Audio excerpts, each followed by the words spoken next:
So I was just about to introduce David, our first speaker. David Maxwell, Chief Exec at Volunteer Glasgow. I'll let David introduce himself in the way that he prefers to. But David's kindly agreed, really kindly, to share his experiences of kind of developing the business case for a reward platform in Glasgow and the process of trying to bring it to the city. So a really instructive deep dive, I think, into the role infrastructure organizations typically play in helping us with these kinds of issues. There's going to be some time for a bit of Q&A after David speaks, as indeed for all of the sessions this morning. So please, as Chris said, do use the chat function, and we'll open mics as we're available to kind of bring you in and make it a little bit more interactive, a little bit more fun. But without further delay, David, welcome to today's session. Thanks so much for being here. Would you like to say a quick hello before you go into your slides? Yes, hello. Thanks very much for that. Thanks very much for the opportunity to be here and to, I guess, have a decent-sized 2-hour conversation about digital and volunteering, particularly in relation to rewards. So I'll give everyone a quick kind of rundown of what we've been doing in Glasgow over the last 10 or 11 months or so, and we'll touch on some of the dynamics. Starting from a position where digital potentially offers us an at-scale systems change for improving things. So I'm going to share some slides. A colleague from Volunteer Edinburgh on Tuesday remarked that, well, he told a story about the looks on my face in relation to a specific interaction with a former colleague from a national organisation. I'm not sure whether it was an entirely positive story in relation to my communication skills, but if you've got me on camera, and assuming, I don't know Google Meets very well, so I'm assuming when I'm speaking that everyone can see me without any visual impairments. Yeah, apparently my face can be probably 100 times more articulate than my voice, so it's probably a good idea if you can see me at the same time. But I'll share these slides now.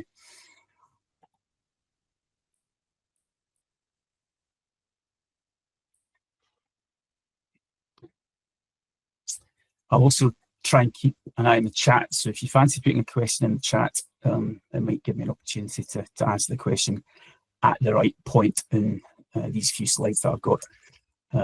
But as Chris says, I'm perfectly happy for someone to stick their hand up, and assume you can do that in Google Meets, and for someone to moderate that. Thanks a million. So what am I going to talk about? I'm not going to talk about temple time credits in any detail. I'll leave that to Rachel. I'm not going to talk about digital integration and interoperability. Although I could probably wax lyrical about that as well. What I'm going to talk about is the process we've been through the last 10 to 11 months in terms of, I guess, engaging and exploring whether or not we should bring temple time credits to Glasgow and or Scotland. We're going to talk about some of the issues that key stakeholders raised as matters of concern, and the position that we've reached, I guess, in terms of the case for what is, I think, probably undoubtedly, in my view, systems change.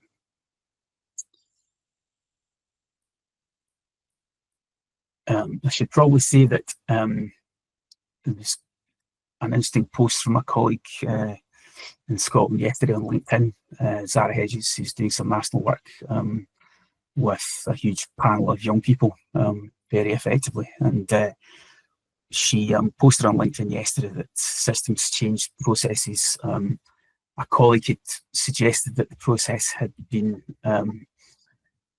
what was it again? I've forgotten. I need another shot of caffeine. Messy and rigorous. I've absolutely no doubt that our process has been messy, but I'll leave it entirely to you to judge whether it's been rigorous. So here we go. The question is, how do I move my slides? Oh.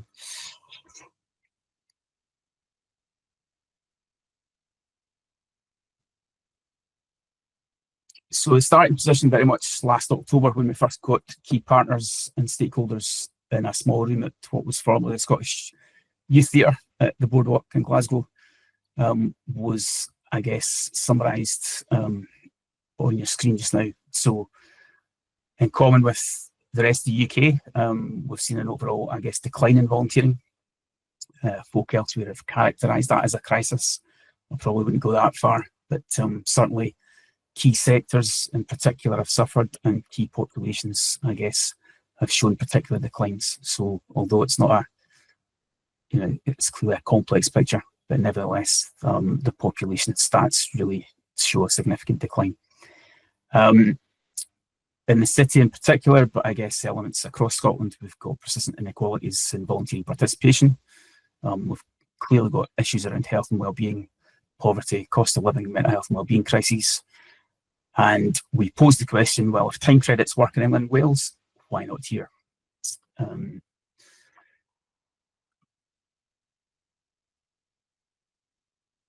What we set out to do was engage these 5 key stakeholder groups. People who aren't currently volunteering, haven't volunteered in the past. We wanted to ask them what they thought of time credits and whether or not it would encourage them to volunteer. We asked the myriad of organisations that, for one reason or another, encourage people to volunteer, ranging from everybody such as community link workers and GP practices, social prescribing type stuff, through to employability services, key workers, even frontline colleagues in DWP, Skills Development Scotland, etc. So lots of people to talk to there. I think 540 odd people currently subscribe in that, with that kind of remit, to our fortnightly latest opportunity bulletins. We asked volunteer involvement organisations what they thought of time credits at our regular volunteer manager networking opportunities and events. And then, crucially, we went out to meet with social enterprises, member organisations, with our TSI partner organisation, Glasgow Social Enterprise Network. However, we kicked off the whole process with key partners and policymakers last October. Chris and Rachel very kindly came up to Glasgow. We had national Scotland-wide partners in the room, policymakers, but we also had some selected, invited stakeholders from across Glasgow. You'll see, I think, from this next slide, just how messy things can get. Our kind of annual huge citywide city centre volunteering fair in Glasgow City Chambers. You might just see the gold marble vestiges of empire in the city chambers, but yeah, messy is probably a good word. I didn't spot until I was putting these slides together earlier in the week that we'd even got the temple time credits top left in the wrong order, but there you go. Hopefully you can see the kind of key questions that we're asking people. 232 people came through the door of the city chambers that day, all looking potentially for volunteering opportunities. So we took the opportunity to ask that captive audience whether or not they thought time credits would make them more interested in volunteering. So the resounding answer was yes, 83%-ish saying yes to that. But a huge conversation with people, and as you'll see from that forest of post-its, lots of things that people were saying.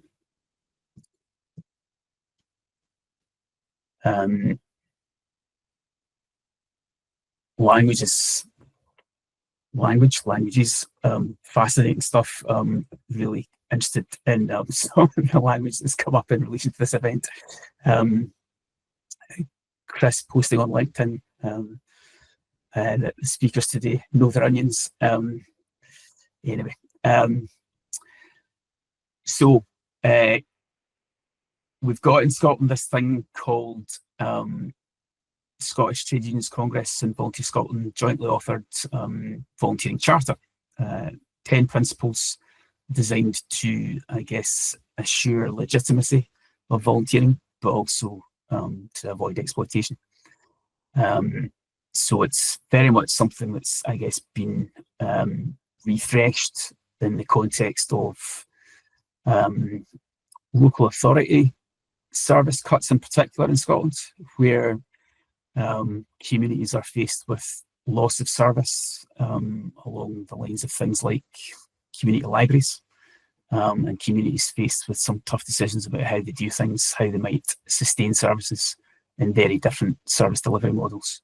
So lots of different examples of where people might find themselves wanting and indeed being asked to do things that might have been previously done by a highly qualified paid member of staff.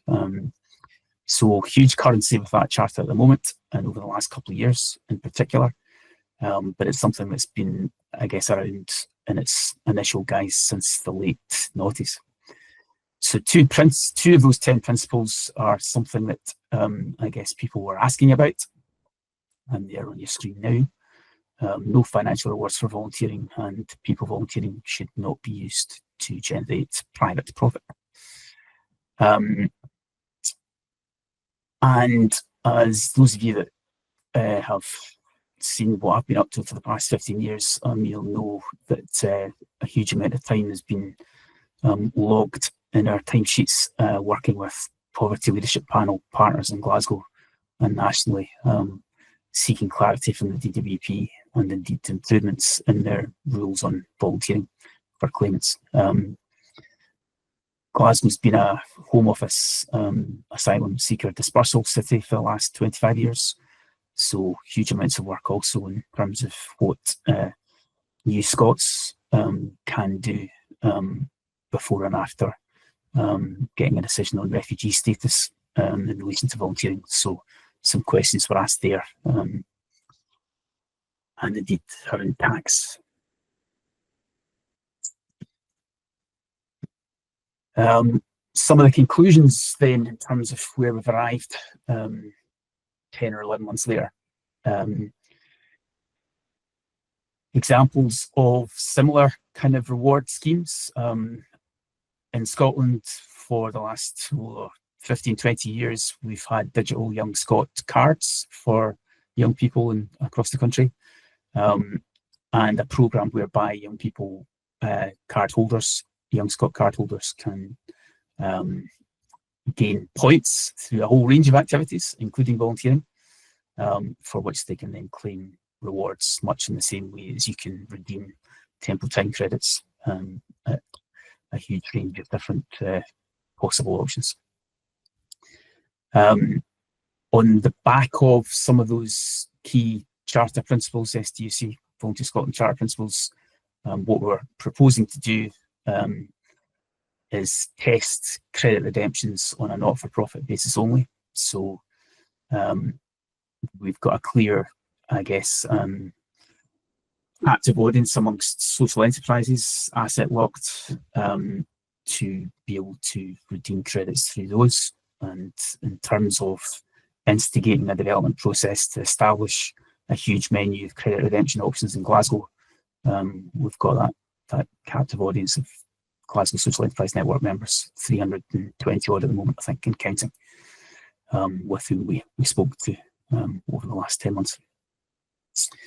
The digital bit comes with the fact, certainly in Glasgow, that because we already have been using Team Kinetic as our digital services platform since 2017, we've got a massive amount of engagement in terms of volunteering opportunities, volunteer involvement organisations across both the third sector, voluntary sector and the public sector, and some ludicrous number of 21,000 people who've formally registered on the platform over those last 8 years.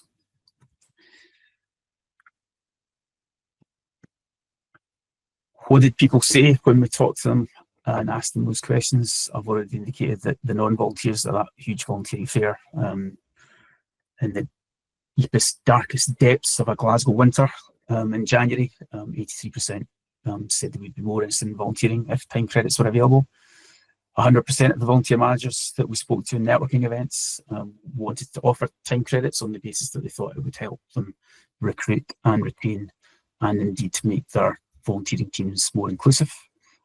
And 66% of the GSEN member social enterprises that we spoke to agreed fairly readily that they thought it would attract new custom for their different activities. Volunteer Scotland have produced a policy position in favour of piloting and testing time credits in Glasgow and South Lanarkshire,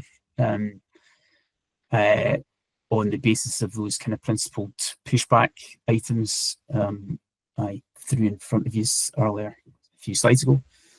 And we've made a fairly coherent, robust, I think, case for that pilot on the basis of a developmental evaluation, for then consideration of potential rollout across Scotland, across the TSI Volunteer Centre network. In Scotland, we have this curious invention of the Scottish Government called a third sector interface, TSIs, and that's been almost entirely a fairly positive development, I guess, over the last 15 years or so, where councils for voluntary services, voluntary sector, social enterprise networks and volunteer centre services are working together, often in a single entity to deliver for their local communities. And TSI volunteer centre services are obviously a key part of that. That's pretty much all I've got to say, other than just to quote, I guess, Rachel, in terms of the impact that time credits can have, to touch on that first couple of slides in relation to the levels of, I guess, poverty and cost of living experiences that many people in our communities are facing at the moment. So wider benefits, a huge range of outcomes that we think we can achieve through this system change with time credits as a potentially very significant addition to our reward systems in Glasgow and hopefully Scotland.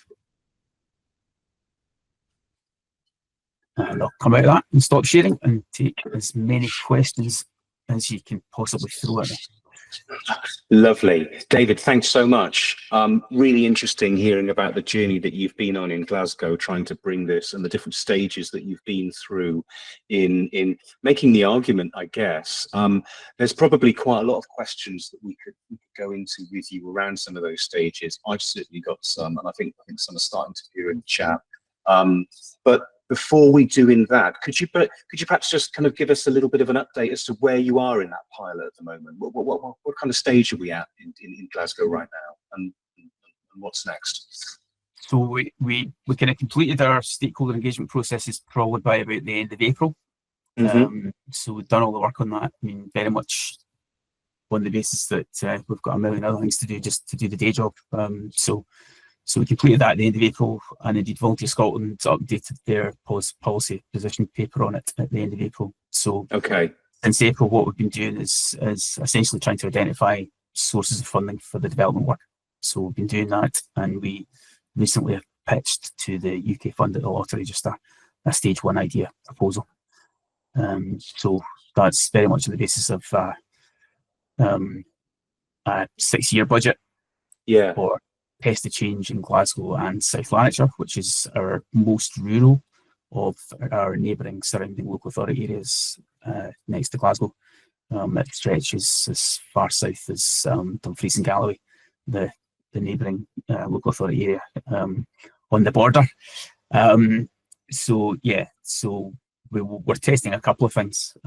One is whether or not not-for-profit credit redemption will work in a semi-rural area. Sure. But also the digital systems, because South Lanarkshire doesn't use Team Kinetic currently. It uses an alternative system. So right, yeah, okay. I had a question about that actually. Maybe we'll kind of get into that in a moment. So, so the discovery stage and the development and the argument making in the business case is more or less being concluded by the sound of it. You're just seeking sources of funding now. So we're not practically rolling this out in Glasgow just yet, but you know, quite a lot of development work gone through to get to it. So I think actually Janet's put a lovely question in the chat around where people redeem their time credits, and that I feel like we're going to get into that a little bit more perhaps in the panel session with Rachel. There's some information about this in the case study in the toolkit as well, Janet, if you kind of like to read at your leisure a little bit too. So we'll get in some of those practical questions of implementation to start with, but perhaps I could kind of kick us off with a little bit more on the kind of principal pushback stage that you kind of went through, which I thought was fascinating. I mean, clearly the backdrop for volunteering in Glasgow and Scotland that you explained felt like it was feeding into some of the public feedbacks that you were getting, and the volunteer revolving organisations, who seemed to be overwhelmingly in favour of kind of trialling something. But you clearly had to go through a slightly different process with wider stakeholders, and testing the approach against the Student Union Code and some of those other things. How did you feel that sort of stage went for you? Were stakeholders, did they have, you called it a principled pushback stage, did they have particular concerns, or was the sense more that they needed reassurance before kind of going down this road? I think it's a mixture of the two. I mean, I think when we were able to flesh out some of the discussions, folk were forced to acknowledge that Young Scot reward points, for example, have been around for at least 15 years in terms of a formal tie-up with the Scottish Government's Saltire Awards for young people in Scotland. So that's now 11 to 25-year-olds in Scotland can gain recognition certification. And that was the kind of Scottish evolution of MD awards as they were from the year 2000 across the UK. So they've been linked formally to Young Scot Award points for, as I say, I think the last 15 years, thereabouts. So for every Saltire Award volunteer recognition certificate that a young person gets, they get a Young Scot Awards points voucher. Yeah. And they can build up their Young Scot points and then redeem those for any number of things similar to, well, in fact, very similar to how you can redeem Temple time credits. So for folk to begin to question, whether or not time credits are a legitimate form of reward, was debated on that basis from the start. But then folk were looking at the STUC, which is the Trades Union Congress in Scotland. Okay. That formally agreed charter to avoid exploitation that they signed off again and refreshed with Volunteer Scotland in the last couple of years. And they looked at those principles, which are quickly covered in my presentation, and thought that there was at least two that credits were rubbing up against. So I think we again were able to address those, and I think from a Volunteer Scotland national policy point of view, ultimately they're answerable to a huge range of volunteering stakeholders across Scotland in terms of their membership. So I think they've gone through a process thinking it all through, and I think very positively we're very keen to acknowledge some of the wider outcomes that we think we can achieve through credits, both in terms of health, decline in volunteering, addressing that, tackling poverty, building community assets, community wealth building, essentially, in terms of Scottish Government policy speak, in terms of wider principles. So they've arrived at the end of April with, I think, a very positive position on it all. And have acknowledged that we definitely want to go ahead and test it if we can get the resource to do the initial development work to set it up. Okay, great stuff. And like you say, the principle linking rewards with volunteering established through the Young Scot programme, quite a track record of that now in Scotland. I imagine there are things about how that scheme is monitored and evaluated, which are probably going to be quite helpful in putting together, a framework for impact around the Tempo system when you're able to launch that. I'm wondering whether my colleagues Chris or Ruth might want to ask anything. One thing I was going to ask, and I don't know if this is a bit premature, was something about how those systems all connect up. What kind of Tempo and Team Kinetic looks like in practice, and what kind of options there might be for users or for people with a VMS system that's different from Team Kinetic. Can they still get involved? I appreciate you haven't fully rolled it out yet, but can we say much about that at this point? I don't know, David, if you want to try and answer that, or whether Chris wants to kind of come in and say a few things. I think best for Chris to answer it, I think, initially. Yeah, we at Team Kinetic, we committed quite early on to this belief that the being able to reward and recognise your volunteers is fundamental to this whole concept of self-service and volunteers taking self-ownership. So we've connected with Tempo via API, so there's an integration built into the product. It's not perfect, but it's pretty good now. It's pretty smooth. That means that volunteers can create an account in Team Kinetic, which will automatically create an account in Tempo. We can link those accounts together, and they can exchange those hours for credits. The other person we're going to speak to shortly is Laura, and we've got the integration coming very, very soon with Tickets for Good, looking at how we make it simple for our volunteer involving organisations to take advantage of that particular offer as well. So it's something that we as a business have sort of worked hard on. More broadly across the sector, I think we're the only ones that do it right now. We're running this session. We're sort of running this session because we want other organisations to think in the same way that we do on some of these things, and we think there's an opportunity out there for other VMSs to connect. Again, not speaking on behalf of Laura or speaking on behalf of Rachel, but both of these organisations have APIs, so it's the capacities there for other organisations to connect. I guess really for the people on the call, if you want your VMS to do that, you need to go mither them and knock on the door and tell them it's something you're after, or come and speak to us. Whichever easier. I've got a quick question for David, which is you've done the work, you've done the sort of the preamble work, you've engaged the stakeholders, you've built the business case. I guess the real challenge now is who's going to fund this work for you guys. What you've got this far, but the final obstacle, and it's always the big one, is the money. Can you tell us a little bit about sort of the process you've gone through, trying to find a funder, trying to find a partner that maybe help you take on some of this risk around this pilot? I think it's always, you do a bit of research, you have a look at potential funding sources, and go initially for the one that makes the most sense. So there's no doubt that top of the pile, and it wasn't a very big pile, I have to say, was the UK funded lottery. So in terms of the key criteria for that, in terms of maximising or increasing the impact of something that's already been shown to work elsewhere in a different part of the UK, testing how we might run it, obviously very differently in relation to not-for-profit credit redemption options, how we can potentially demonstrate significant impact across a range of outcomes, but at pace and at scale very quickly. That ticks all those boxes for that particular fund. And from the point of view of inclusion, diversity, community wealth building, community cohesion, to use one of their phrases or technical criteria, it ticks those kind of boxes as well. So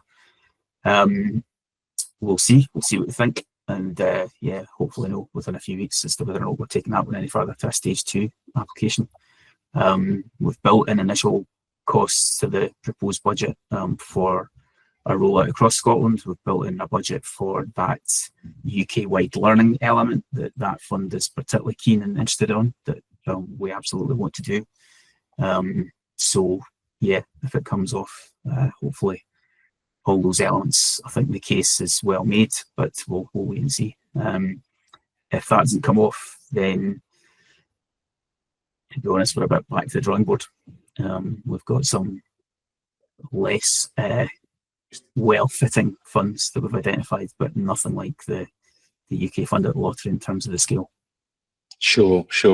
The path to funding is never smooth for these things, is it? But I'm sure that all of the developmental work will stand up and go somewhere useful, even if Plan A doesn't work out. David, thank you so much. I think we will be watching Glasgow with keen interest to see how that pans out, and we're all rooting for you to bring funding in for a kind of scheme like this. If the business case feels really, really strong for it. Stick around with us if you can, David. That'd be great, because it'd be lovely to relate back to your experience, perhaps, as we start to talk about the detail of how some of these things work. So at this point, I'm going to move really nicely, I think, because some of the questions coming through the chat are starting to touch on practical aspects of how these schemes work.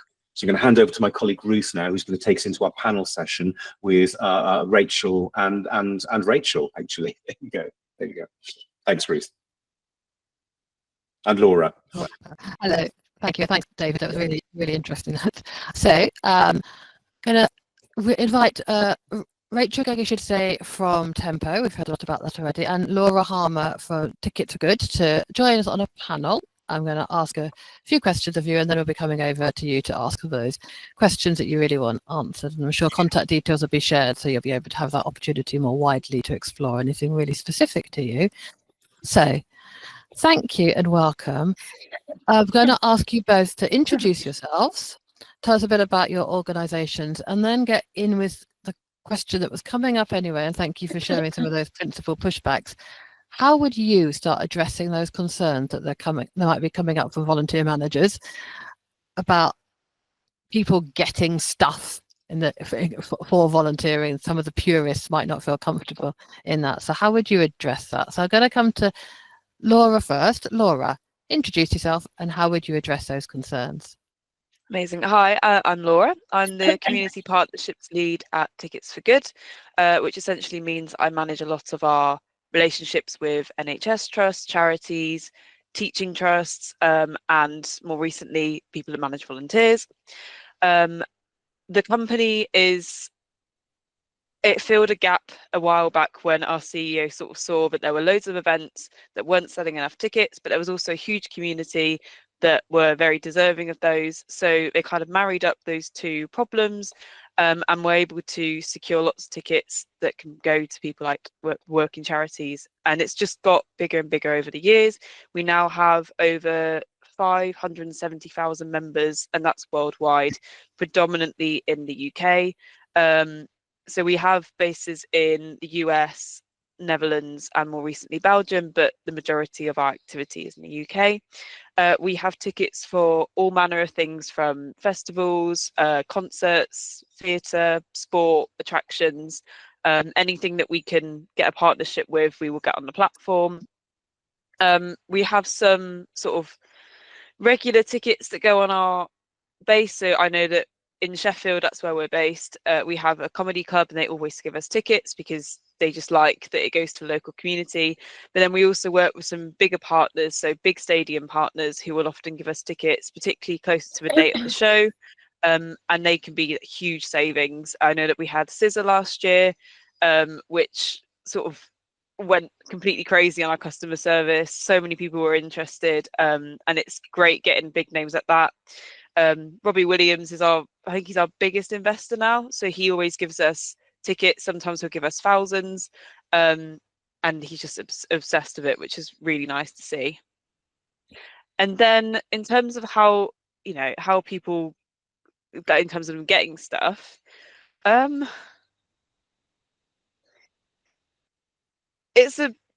wouldn't say it's a difficult one, but I mean, with us, because I don't know, I don't really know if we've had people struggling to get themselves to redeem it as such. I feel like we just sort of see people that are active on the platform already. So I don't really know if that's something that we experience much, but it's an interesting question. Thank you. Rachel. I suppose I can talk a little bit more about kind of the altruistic and purists out there. So I'm Rachel Gegeshidze, and I'm the Chief Exec at Tempo. But I've worked our charity's been going for 16 years, and I've worked here for nearly 13 of those. So I've kind of seen many changes over my time working in Tempo and kind of alongside communities, and I've kind of grown up through the organisation. So my first job was working with communities in Carmarthenshire and using time credits as a tool to really engage people. We're very much a community engagement charity, and we use time credits as our tool to engage people, and also use time credits then as that form of reward and recognition. And I think there's been a big shift over the years, and I remember very much back in the early days where I'd get quite a lot of challenge around, should volunteers receive something for giving their time. That you volunteer for the greater good, and does it need to be incentivized? And I've always, strongly believed that time credits is a tool in the box, and there are many ways that we can engage and incentivize, amazing volunteers across our country. But also there are many people out there that don't believe they have something to give. They don't see themselves as having skills and strengths. They don't recognize, what they have.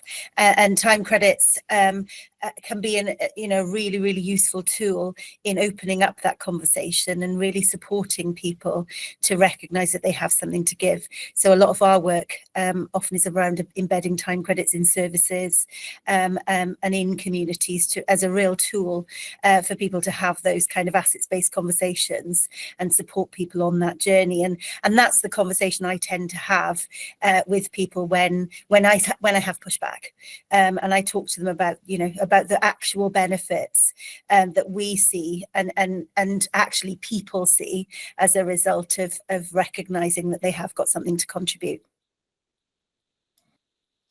Thank you. I like that. I did have a question, which I think you started to help me articulate around the power dynamics between volunteers and organisations, and this is more linked to almost a digital element of it.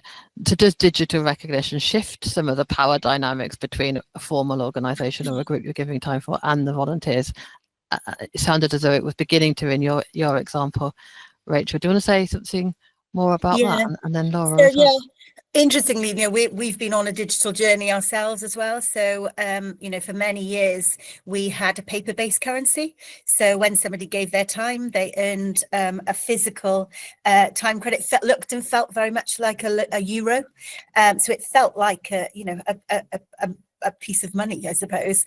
And there were, lots of positives about that, in that all of our time credits, we develop our programs at both a local and regional level. So when we're working with a local community, we would design a time credit with that local community. So it would be very, it would be from Cambridgeshire, for example. So it would have that real local feel, but it could be used nationally across our Tempo network. So it had a local face and then a national face on the other side. But we moved to digital in 2020 because we also recognised the challenges. In the early days when we were really small, it was really easy to go around picking up lots of paper time credits. But as we grew, that was a huge challenge in itself. And also the kind of, and I'm sure Laura's this will resonate as well, offers change so fast. So we used to print a little brochure on a quarterly basis, but of course the minute we printed it, it would be out of date because the offers would change, or we'd get new offers. So enabling us to get those offers out to people, we had to move online. So we launched our digital time credit platform in 2020 as the sort of pandemic hit, and nobody actually wanted to touch money anymore, so it felt quite timely to kind of move to digital. But it's not without its challenges. We recognize in the recovery services that we work with, many people don't have access on a day-to-day basis to digital. And they might not have a smartphone. So there are some challenges. We work a lot with ageing communities, and we work a lot in rural communities. So we absolutely recognise that there are challenges for some people. We have an option that's non-digital. So for people who perhaps are not confident with tech or don't have access, or it's not so accessible, we have a membership card. And all through our platform, anybody that is registered as a user will have a unique ID. So we're able to use that via the membership. And we have a customer service team then that's able to support people to still continue to use their time credits if they actually can't get online to search themselves. We do a monthly newsletter where we print off as well. We kind of log all of the offers. So and we work with the organisations that are using time credits then to enable them to support their volunteers or their community members to really use time credits. So we have a number, and we're looking at the moment to do a bigger piece of work around that kind of digital literacy to ensure that we're continuing to evolve the platform to make it easy and accessible. Thank you. And hold that thought. I might come back to ask something more around that. So Laura, anything that you wanted to bring out? Yeah, I mean, with the power dynamic, it's, you know, when you're a volunteer, it's sort of you in control there, isn't it? You know, you're giving your time. You're not doing it in the search for like money that you would if you were an employee. I think with the fact that it is like really emphasizing the fact that it's a rewards platform, it's not a payment platform. It's recognizing that you have done work, you've done things, and you deserve a thank you. It's not you deserve a payment for it. It's a thank you.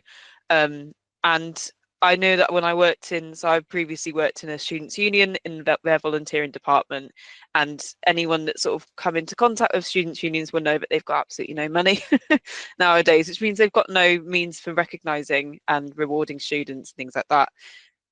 But a lot of the feedback we got was it would be nice to have some sort of thank you. And I think that's where platforms like everyone here where it comes into play, really. I think it is sort of slightly tipping a power balance, but not by much, and it's sort of needed, to be honest. And I know of a lot of because I work with a lot of charities, a lot of them were sort of skeptical originally about joining with their employees, because they're like, what about all these volunteers that do incredible work, they don't get paid for it? And that's when we were like, we need to get volunteers on the platform. We need there to be some sort of recognition that the work they're doing is just as important as what everyone else is doing. And I think that's what people have really responded to. Thank you. That's amazing. Yes, positive if the power balance is actually changing in the face of the volunteers, and being able to have some more sense of control and how they are receiving their recognition elements. On the sense of thinking about tech and humanity, is there something that you can tell me about how we don't make sure we're not losing that human connection, which is really important in lots of volunteering, and recognising volunteer contributions in that way? That Laura, is there anything around making sure we keep that humanity and the human connection? I might just be showing my age here, but no, I definitely understand that.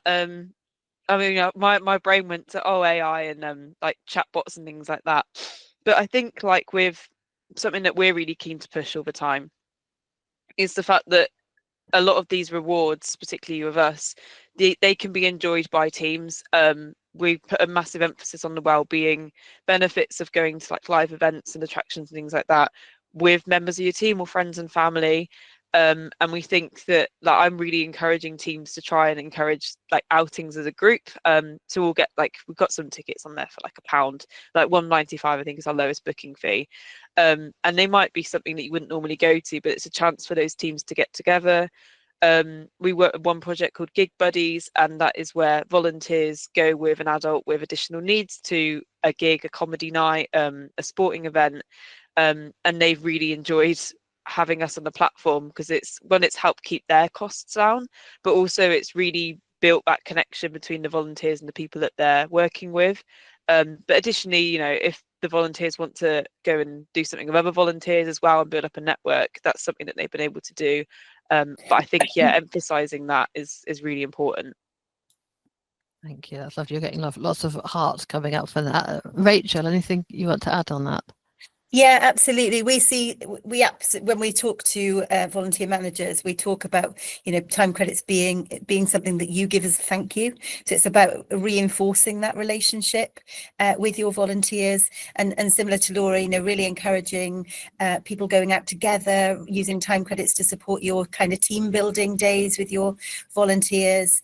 You know, we have things like time credit ambassadors in organizations who will be sharing their kind of journeys with time credits, and then encouraging other people to go and use them, or supporting other people to use their time credits. That especially works well where we're perhaps working with more vulnerable people, and really using time credits as that incentive and engagement tool to connect people. So, you know, people then being able to go out and you know, go out and make new friends and go together. But we kind of thinking about how we build the ways that people use their time credits. So we call our partners recognition partners.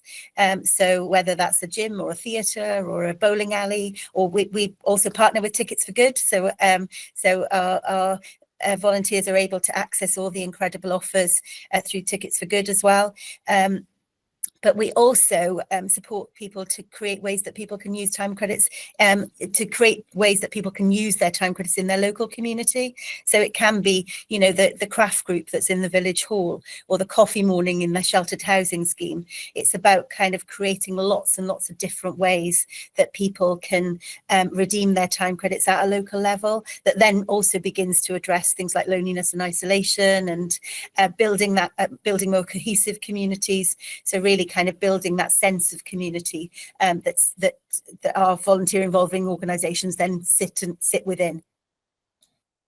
That's great. And we're beginning to explore some of how we support volunteers who might not be able to or might not want to engage digitally. Do you want to say something more about that?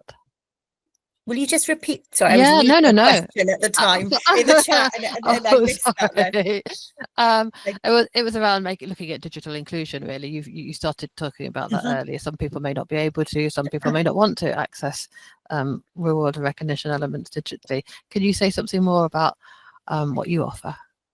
Yeah, so as I mentioned, so we have a membership card that, so if a volunteer manager or somebody that's working with volunteers is aware that that their volunteers are not online or don't want to engage online, they're able to give them a physical card that then will have their unique ID. And then they will also then be able to print off opportunities for them to redeem their time credits. And then there's a process then that they would not have to go online to do that. So, but we also, you know, we very much see the Tempo platform as a support planning platform as well. So it's a great way to be able for volunteer managers to kind of sit down, if you're talking about the well-being of your volunteers and, you know, chatting about things that they can do to improve their well-being, sit down together and explore the platform and look at those opportunities that volunteers could then go and redeem their time credits against, that will really help their health and well-being. So there's you know, that it can be a really useful tool for working with your volunteers on a one-to-one basis as part of that support. Okay. Yeah, just to add, I mean, we are sort of primarily sort of a tech company, but I have like loads of assets that I often send out to our charities. Particularly, I know that when we work with NHS, they say that a lot of their nurses don't access their emails. So we have posters with QR codes, and although it's still digital and it still takes you to that platform, it's just another medium of getting the word out. I know that the majority of people that find our platform, it's through word of mouth, which is always lovely to see because it means people are talking to each other. And when that figure is slightly down, I get a bit concerned. I'm like, oh no, no one's talking to each other. But yeah, so we're trying to get that sort of communication, but eventually, and ultimately, we are a tech platform. It is a relatively sort of, I mean, I don't want to generalize here, but in terms of like other websites that I've looked at, we are sort of relatively more simple platform to use, but it is still a tech one, I'm afraid. Yeah, Ruth, can I just jump in? We're doing, so when we built our original platform, we did quite a lot of kind of user engagement and people with various different levels, pretty similar as Laura, trying to make it as simple as possible for people to be able to kind of, and simple as possible still doesn't work for everyone, I know, because they might not have access to tech. But we've just got some more funding to do some development of our platform, and that is very much with kind of making things as simple as possible, and then also looking at how do we support people to use it and build digital literacy through the platform as well. We've done some work around that, where especially in services that we work, of using the platform as a way of actually engaging people in building their digital skills. Great, thank you. There's some questions coming into the chat. One of them is for Tickets for Good. Laura, how do volunteers access the platform? So go on. This was our main issue, in that like when we started, it was domain-based verification. So NHS were fine, teachers were fine, a lot of charity employees were fine, but volunteers don't have a work email. We've come up with some solutions to that, and Tempo and our soon-to partnership with Team Kinetic also have solutions to this. But for other sort of, generally, we use either sort of an email sharing agreement, or we use a unique referral link. This is where Team Kinetic and Tempo come in to sort of solve this issue as well. So if you're partnered with them, you'll be able to access us through them. I will leave my contact details at the end so people can ask questions about the techie parts of it, because it's not very boring. Interesting conversation. But volunteers, that isn't a barrier. We can still get them on the platform. I'm just looking at some other questions here. In terms of the cost for Tickets for Good, it doesn't cost. Generally, it's only like we have some really big organizations that pay a cost to join us, but generally it's not a cost to organizations, and I say generally as in the vast majority.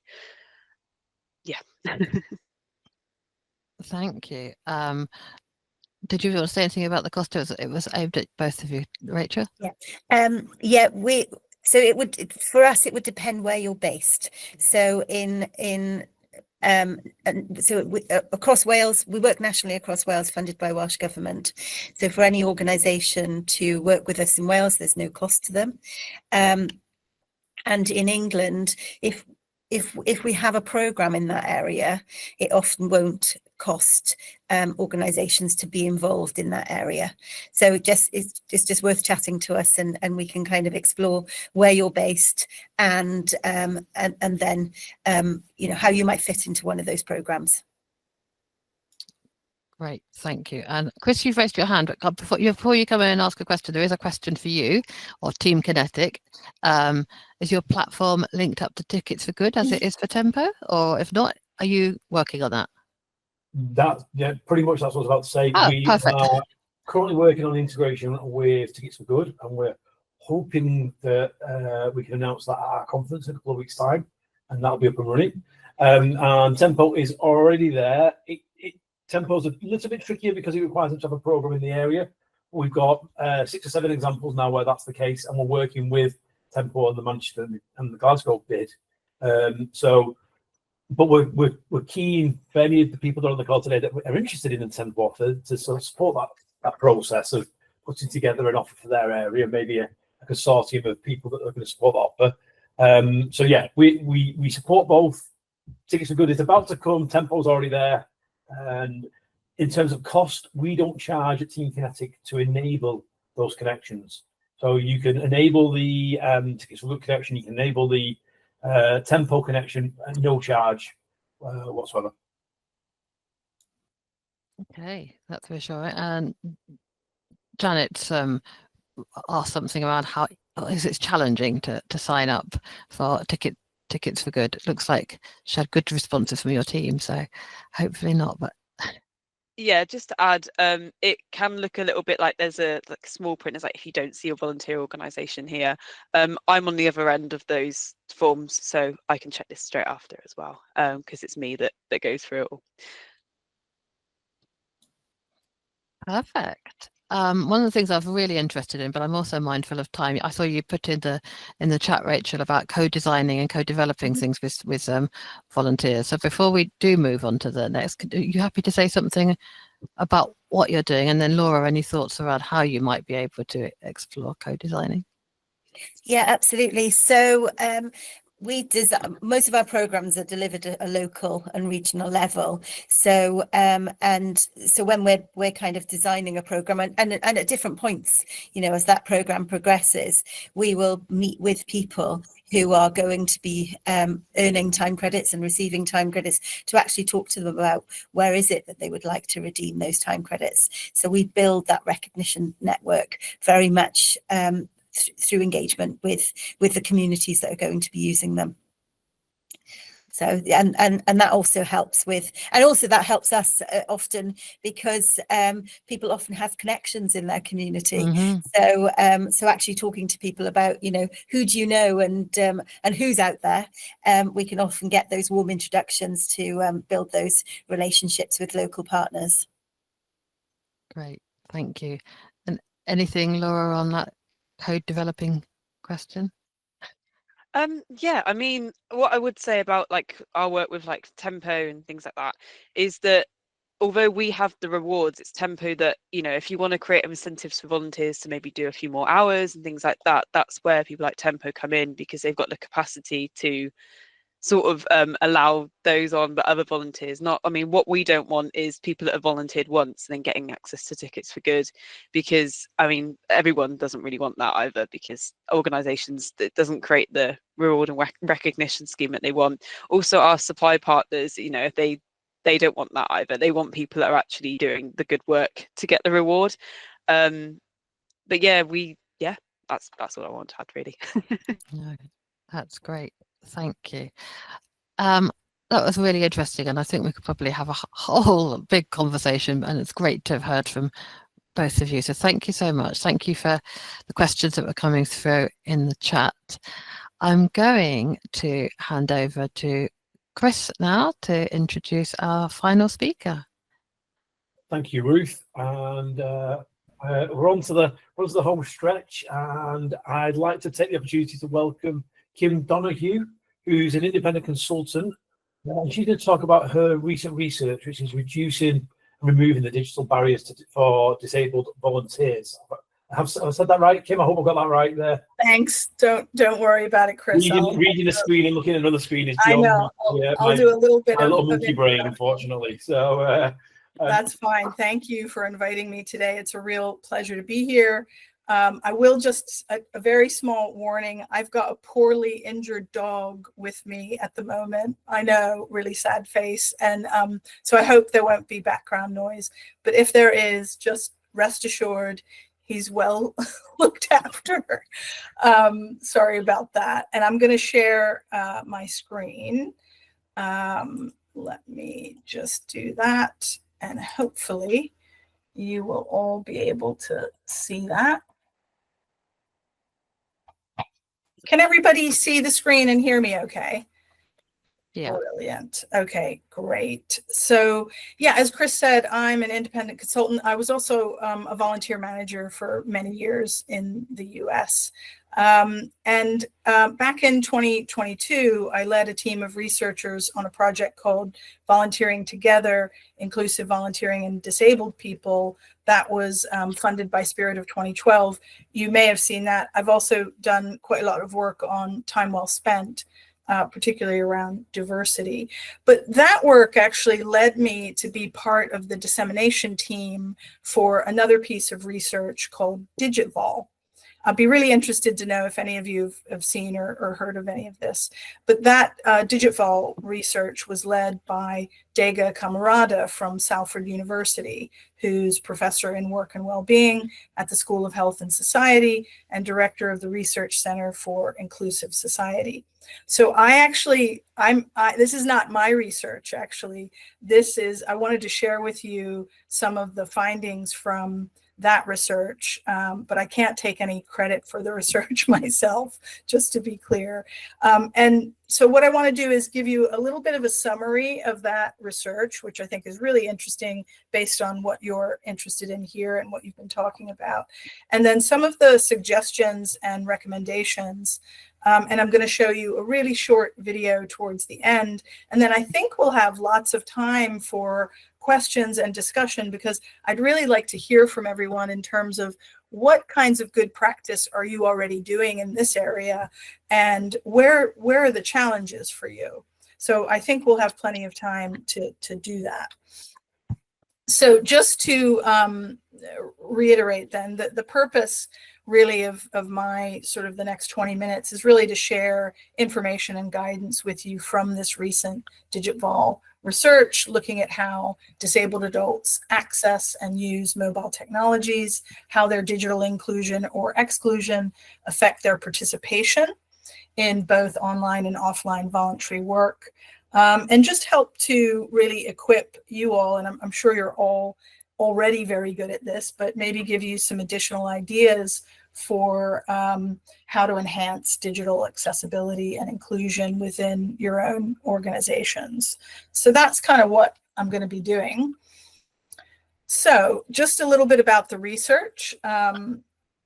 Again, I can't unfortunately take credit for this research, but I do think it's a really great piece of work. And it was carried out actually in partnership with a team from Salford University, University of Greenwich, and here Human Rights and Equality Network. So it looked at the digital inclusion of disabled adults in online and offline voluntary work. So it sort of looked at these 4 areas of how do disabled adults use internet and devices and how that's changed over like pre-COVID and now. And digital inclusion and volunteering, how can being digitally included help with volunteering?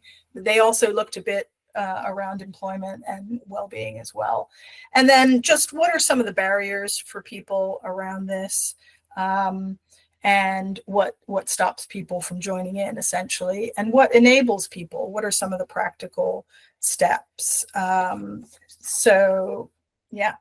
So then in terms of the methodology, the research team looked at, they used both quantitative and qualitative tools in the research. It was quite a big piece of research. They looked at the Understanding Society data from the UK. They looked at, they partnered with NCVO and looked at the time well spent surveys as well. And then they did these really extensive interviews with 18 disabled adults, mostly in England, I should say, and then worked with a kind of interdisciplinary team to develop the guidelines. So just in terms of the findings, I'll give you a quick summary before we get to the guidelines. So I thought I'll just say a little bit about the research, what the research found first generally. So it identified that voluntary work is becoming more interlinked with the digital world, both through access to volunteering as well as online volunteering tasks. More than half of volunteers report that their work involves a mix of online and offline tasks, and they highlight that volunteering online offers disabled people an opportunity to get involved where accessibility was previously quite a challenge. However, while digital platforms and technology can help facilitate volunteering, their success does depend on their availability and accessibility, and on the digital skills of potential volunteers, and identifying and overcoming digital barriers are therefore really essential for disabled adults to engage fully in volunteering activities. So just go through briefly the kind of key findings really. So in terms of internet use, as I'm sure you won't be surprised, most disabled adults have internet at home, but there is this really big gap. And I think maybe Rachel and Laura kind of alluded to some of these things earlier. And I do think this is all very kind of well connected. But we know that there are around 1 million people who don't have any internet at home. We know that there are around 2 million people who don't own a smartphone or a computer. And it's really important to remember that, I think. We know that disabled adults go online less often, so there's a kind of risk of exclusion there. And we know that barriers are really amplified for people experiencing multiple disadvantage. So, you know, if you're experiencing poverty and you're older and you are less educated, that's going to kind of amplify some of these barriers. And then lastly, we know that internet use varies hugely depending on the kind of nature of the impairment. And this is just, you know, there are so many different ways that this can kind of take shape. So that's that. So in terms of volunteering and digital inclusion, some of the key findings from the research was that digital exclusion and volunteering, I mean, this is probably not surprising to anyone. It's essentially the result of digital exclusion in general. So there's nothing, you know, specific to volunteering around exclusion. But we do know that disabled adults are more likely to do online volunteering. But there's this kind of funny, I don't know, contrast around they're more likely to do online volunteering, but then online volunteering can also be incredibly challenging. So there's like a bit of a conundrum there. Going online, we know, helps people join in and feel good. But then one of the things that I found really interesting about that research was that it was employment, not volunteering, that builds digital skills and confidence. And that's partly because of programs like Access to Work. And probably many of you will be familiar with the pilot of Access to Volunteering, which didn't get continued, unfortunately. But I think there are quite a lot of us in this kind of ecosystem who would really like to see programs like Access to Volunteering. We can talk about that more. I wanted to just include some quotes from the people in the research to hear their voices. So an older person with a mobility impairment said, when I had one of my attacks and my MS attacks, which made my hands not work, I did have Dragon software and Access to Work, which paid for that. I think because I'm in the reverse in that I use my employment to help my volunteering. So that was interesting. And then just to summarize some of the digital barriers that were found that disabled people face, you've obviously got poor or some people are experiencing poor or no assistive technology, which is a barrier. We can also, I'm sure we all know, even though sometimes we do our best, there can be too much reliance on digital tools by organizations that sort of inadvertently excludes people. And sometimes it's easy for us to make assumptions that people are digitally confident and skilled, and that isn't always the case. So it's important to remember that. And sometimes, again, despite our best efforts, we can kind of sometimes have these exclusive organizational cultures where there's a kind of lack of personalized or ongoing support. And again, I'll just share with you a quote from an older person with a hearing impairment. They said, I think a lot of them, they ask, do you have a disability? And I would say, what kind of support? They would say, what kind of support do you need? I don't know. If you don't start doing the job, you never know what you really need. So that's a little quote there. And then just some of the enablers of inclusion. Just want to mention, oh, sorry, let me go back one. I think I wanted to say a little tiny bit more about the barriers. So accessibility issues with digital platforms can be a real barrier.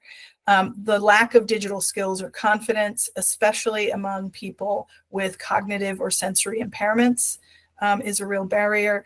And then inadequate support from volunteering organizations in providing these kind of inclusive digital environments.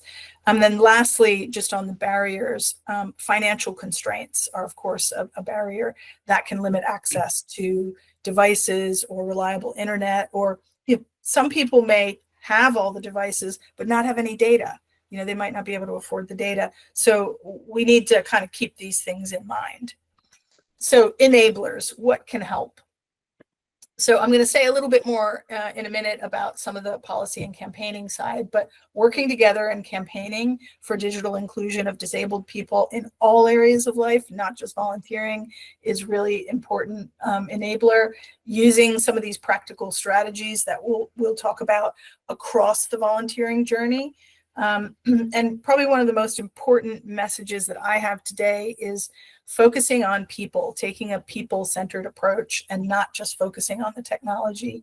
And of course, building a culture of empathy and inclusion in your organization and in your programs. And then these guidelines that we're going to talk about in a second. And by the way, the guidelines are also useful for paid work for employees as well as volunteers. So just summary of some of the enablers is, we developing these guidelines, encouraging organizations to audit their digital practices for accessibility. We'll talk a little bit more about that.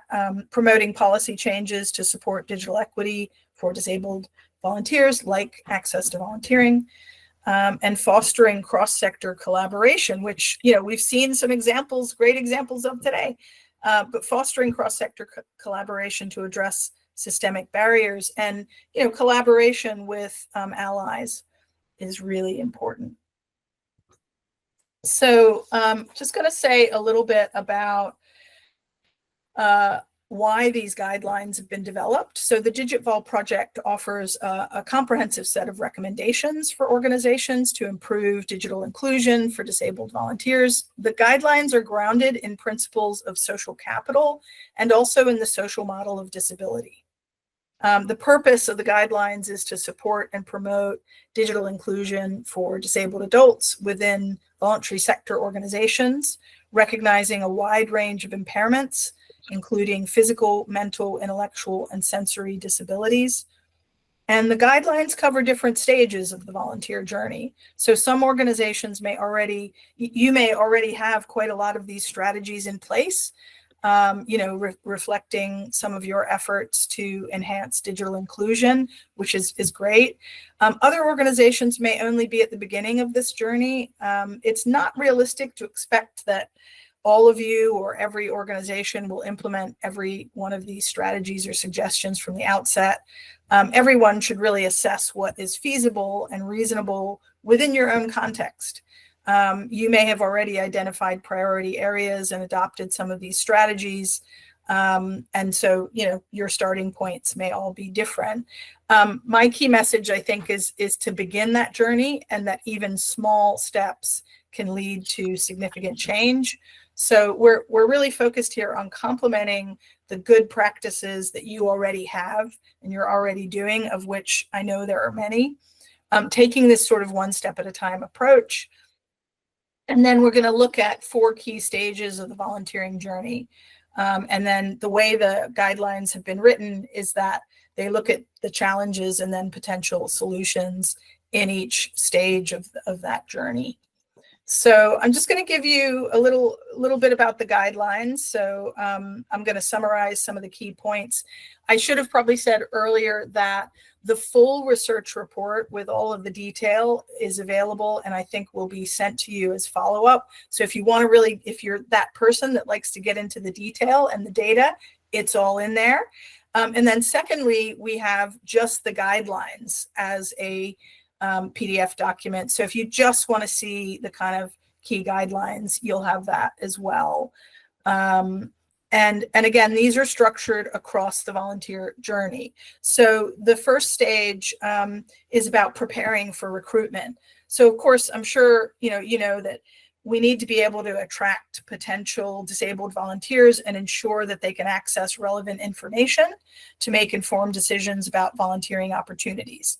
The recruitment process should address the specific digital challenges faced by aspiring disabled volunteers and seek to minimize those barriers, ensuring equal opportunity in finding and applying for volunteer roles. So there's one example here, but I want to just talk through a few others as well. In terms of preparing for recruitment, the guidelines would say audit your digital platforms for accessibility, whether that be your websites, your application forms, whatever you're doing. Really take the time to have an audit of those and check for accessibility. Make sure that you're using inclusive language in role descriptions and in your outreach materials. And make sure that you're offering multiple application formats for volunteer applications. Yeah, so some of that might be online, some of that might be by phone, on paper, in person, whatever, but offer multiple formats. And really importantly, engage with disabled people and organizations when you're planning this out. Clearly define role responsibilities and the accommodations that you're able to offer. Try and sort of spell that out, and publish an accessibility statement. This is a really good first step. And then lastly on this stage, working with disability organizations, DPOs, and advocacy groups to partner is kind of the name of the game, right? So that's the first sort of stage, and then onboarding. This is about welcoming people into your organization and setting them up to be able to volunteer effectively. So that involves working with the volunteer to identify and remove barriers that might prevent them from doing what they need or want to do, and identifying how they might be supported in their ongoing learning and development to meet the requirements of the volunteer role. Again, a person-centered approach is really important here. And also being really mindful and considerate of intersectionality factors. So not just how people identify, but what are the kind of factors that might be impacting their ability to volunteer. Also combine assistive technologies with other forms of support and provide accessible induction materials. So making sure that your induction materials are, for example, screen reader friendly, having some easy read versions, things like that. Make sure that you assign a named contact person for support, and do offer flexible onboarding options like, an option for remote or in-person onboarding. And making sure that the digital tools that you use are accessible and user-friendly, whether that's Zoom or Google or Teams or other tools, make sure and check that they are accessible and user-friendly. And then the example here is just being able to set up a buddy or a mentoring system for ongoing digital support, we found is really helpful. And then stage 3 is around development and training. And that is about meeting the development needs of the individual at the same time as ensuring that the organization is benefiting from their participation. So learning and development strategies here should align with what was promised in the earlier stages of the journey.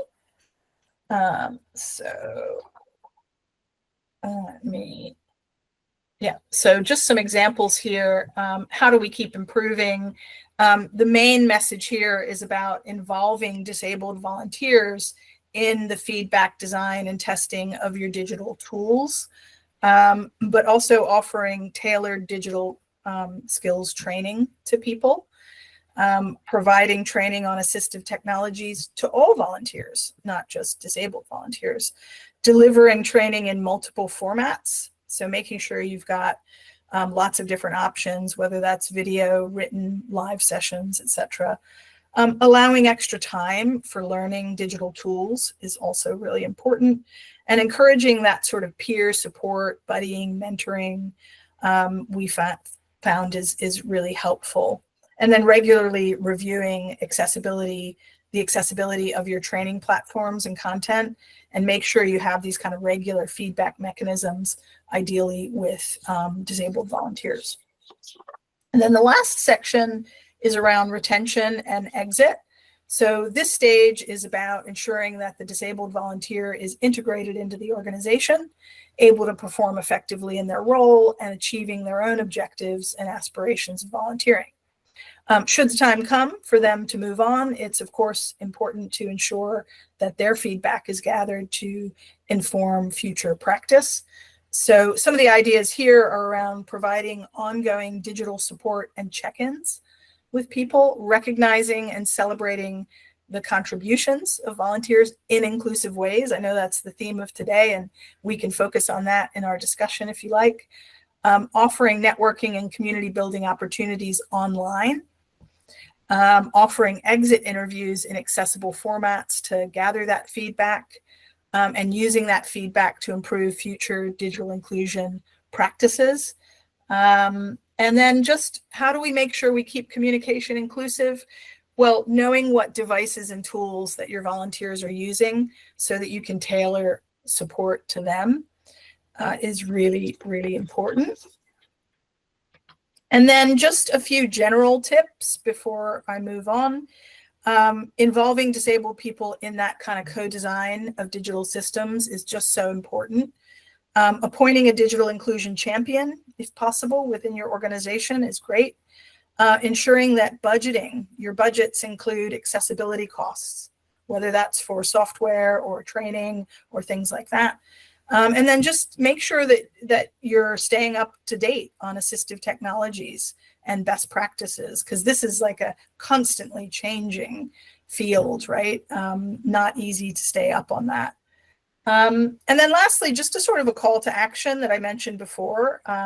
We are urging voluntary organizations, policymakers, and tech developers to prioritize digital inclusion and to ensure that disabled people are not left behind in this kind of increasingly digital volunteering landscape. So I want to just show a short film. It's only 3 minutes, so don't panic. But this film shows a positive digital inclusion journey for a volunteer. And I thought it was just did a better job than I would do of sort of talking you through it. So I'm just going to play this. Let me know if there's any tech problems, folks. Thank you.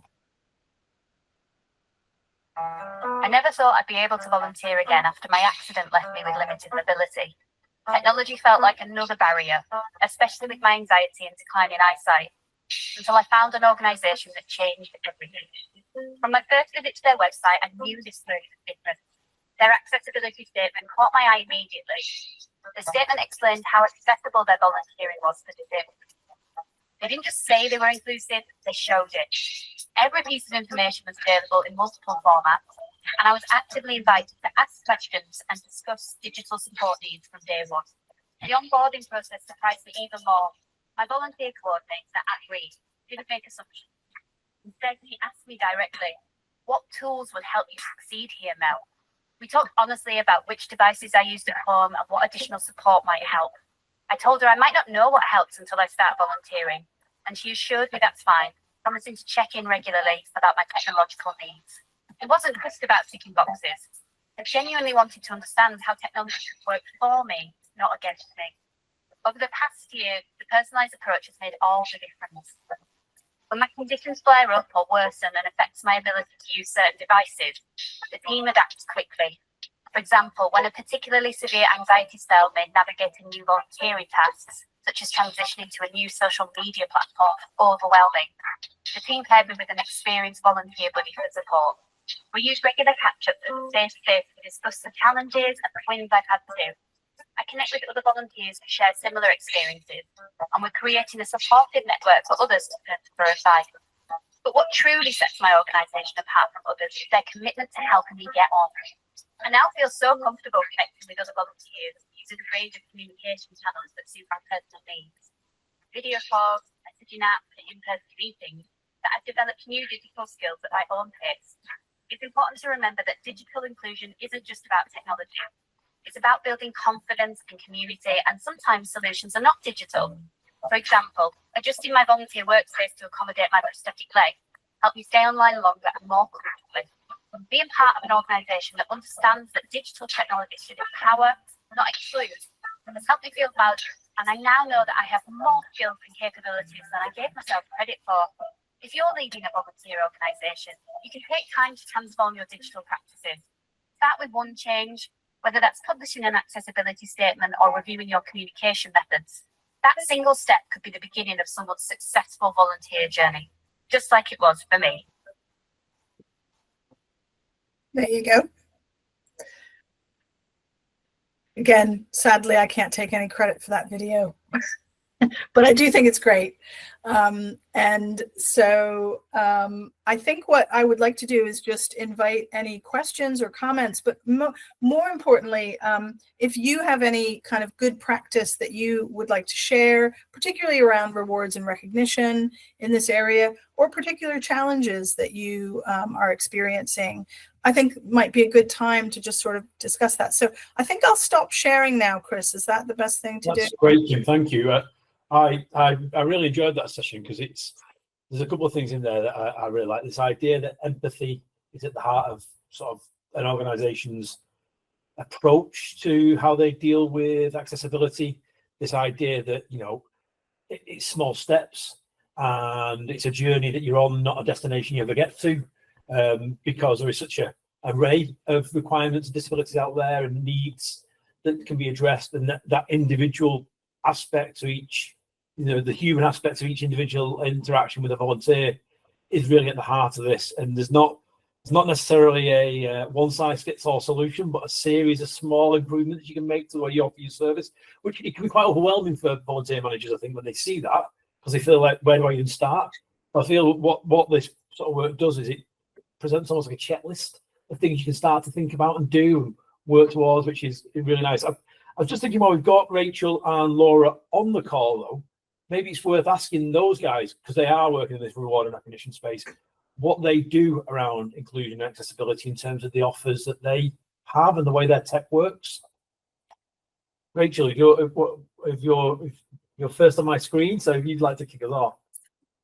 Yeah, I love listening to all of your presentation, Kim, and it reminded me of lots of work that we've done in the past. We've done lots and lots of work with a range of organisations that are supporting people with different disabilities, and really kind of how reward and recognition works for everyone, and designing reward and recognition for everyone. So when somebody's redeeming time credits, there are a number of different ways that you're able to do that, but more importantly, that human approach. So our customer service team will do all of those steps for someone.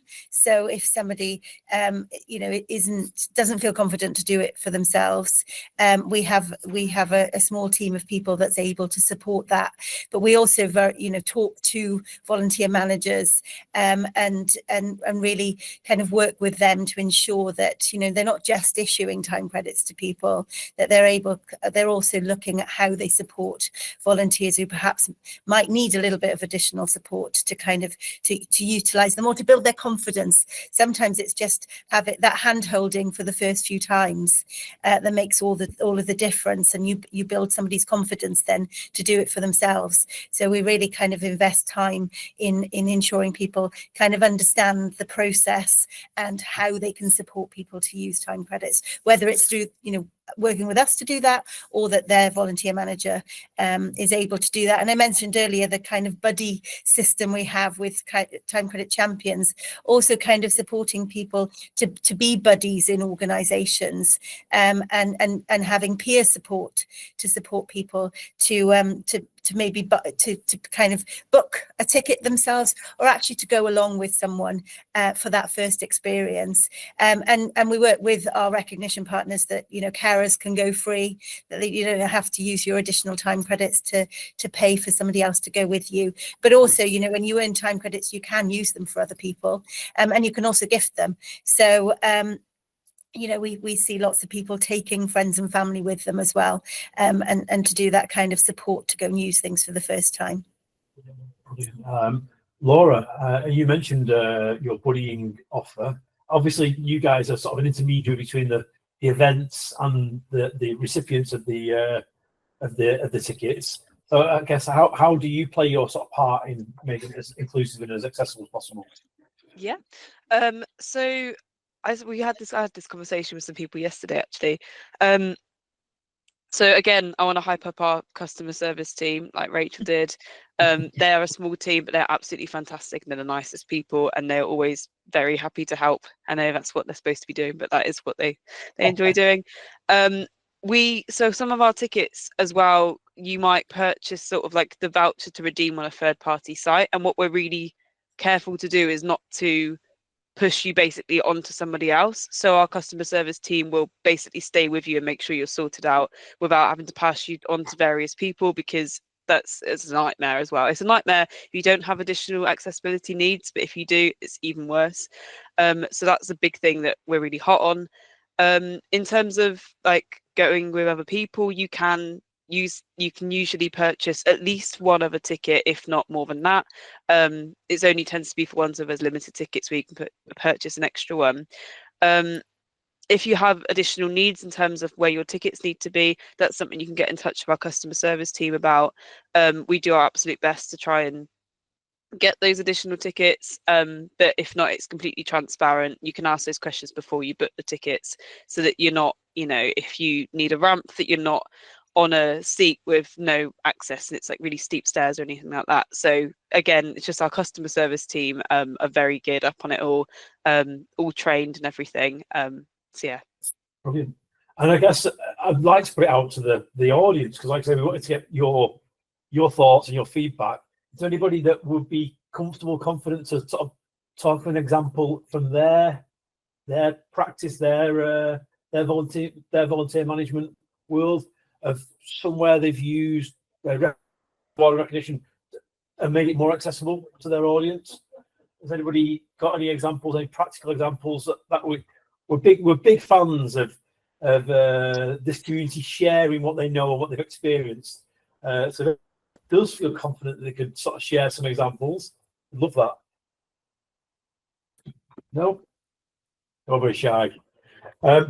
While people maybe are going to think about an example that they might want to talk about, I guess going back to what you just talked about there, Kim, you mentioned about this intersectionality, this challenge that often disabled people are not just disabled, but there's a number of other factors that impact their ability to engage digitally.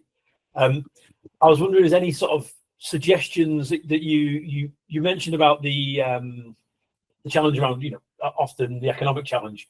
Is there anything out there that you may be able to point people towards that would that the people in the room might be able to take advantage of, that for things like data and things like that? Is there services or providers that they can go and talk to?